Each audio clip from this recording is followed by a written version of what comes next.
మెడ్ plus లో అదే medicine అదే క్వాలిటీ, మార్కెటింగ్, డిస్ట్రిబ్యూషన్, ఇంకోటి అంటూ వీళ్ళకి అదనపు ఛార్జీలు ఉండవు. అందువల్లే 50 to 80% డిస్కౌంట్ లో మనకు అందిస్తున్నారు.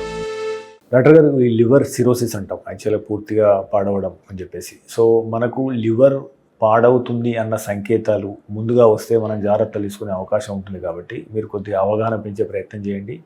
సో మీ లివర్లో ఏదో తేడా ఉంది, ఇమ్మీడియట్గా మీరు మీ జీవనశైలిని మార్చుకోండి అని హెచ్చరించే ప్రారంభ హెచ్చరిక సంకేతాలు ఏంటి? చూడండి, లివర్ అనేది చాలా పెద్ద ఆర్గన్.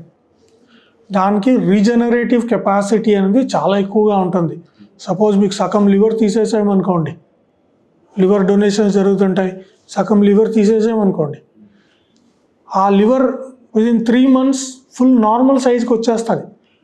1 kg లివర్లో 1/2 kg తీసేస్తే మళ్ళీ 1 kg అయిపోతుంది. అంత రీజనరేటివ్ కెపాసిటీ ఉంటుంది లివర్కి, రైట్? సో లివర్ డిజీజ్ వల్ల మీకు సిమ్టమ్స్ వస్తున్నాయంటే అప్పటికి లివర్ చాలా డ్యామేజ్ అయిపోయి ఉంటుంది. Otherwise you don't get symptoms because liver reserve is so much. Liver damage అయిపోయిన వల్ల సిమ్టమ్స్ వచ్చే ఏంటి? పచ్చకామర్లు వస్తాయి, కాలు చేతులు పొంగడం ఉంటుంది, కడుపు పొంగడం ఉంటుంది. సో ఈ సిమ్టమ్స్ అన్నీ వచ్చేసరికి చాలా లేట్ అయిపోతుంది.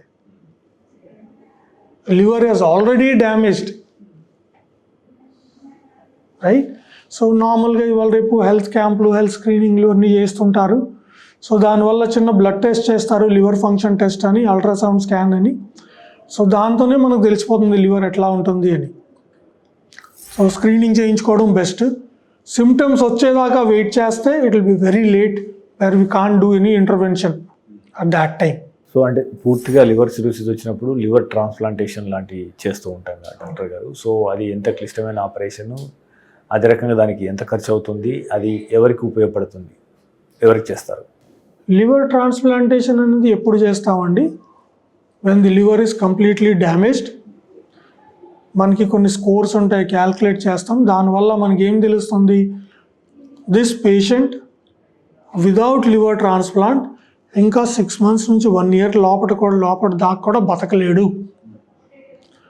తనకున్న లివర్తో ఇంకా in life 6 months to 1 year maximum is the life span.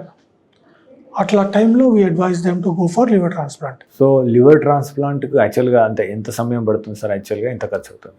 So ఖర్చు అనేది varies from hospitals to hospitals, which I can't tell you at this exact ఇంత అమౌంట్ అవుతుంది అని. బికాస్ సమ్ టైమ్స్ మనం అనుకునేలాగా అవ్వకుండా ట్రాన్స్ప్లాంట్ చేసిన తర్వాత చాలా కాంప్లికేషన్స్ కూడా వస్తాయి, దాన్ని మనం డీల్ చేయాలి. సో ఎగ్జాక్ట్ అమౌంట్ అనేది నేను కష్టంగా అది చెప్పలేను. It varies from hospitals to hospital. So liver transplantation అనేది there are 2 ways which we do. ఒకటి లైవ్ రిలేటెడ్ ట్రాన్స్ప్లాంట్ అంటాము. అప్పుడు హెల్దీ ఇండివిజువల్ నుంచి సమ్ పోర్షన్ ఆఫ్ లివర్ తీసి ఈ సిరోసిస్ లివర్ పేషెంట్లో ట్రాన్స్ప్లాంట్ చేస్తాం. సెకండ్ అనేది డిజీజ్ డోనర్ ట్రాన్స్ప్లాంట్ అంటాం. మీకు తెలిసేది రోడ్ ట్రాఫిక్ యాక్సిడెంట్లో బ్రెయిన్ ఇంజరీ అయ్యి బ్రెయిన్ డెడ్ అయితే వాళ్ళు డొనేట్ చేస్తారు. సో మ్యాచింగ్ లివర్ కానీ మనకు దొరికితే దాన్ని ట్రాన్స్ప్లాంట్ చేస్తాం. This is called deceased donor transplantation. These are the 2 methods in which liver transplantation is done. So doctor గారు ఫైనల్గా చెప్పండి, ఇక మనం లివర్ని పద్ధతిగా ఉంచుకోవడం కోసం కావచ్చు, జీర్ణ సంబంధ వ్యాధులు రాకుండా ఉండాలంటే తెలుగు వారికి మీరు ఇచ్చే సలహాలు ఏంటి? ఏ 5 కార్యక్రమాలు చేయమంటారు, ఏ 5 కార్యక్రమాలు చేయొద్దంటారు? What are the 5 things to do and what are the 5 things to not to do? First, avoid junk food. Eat healthy food, small quantity frequent meals, daily walking, avoid alcohol.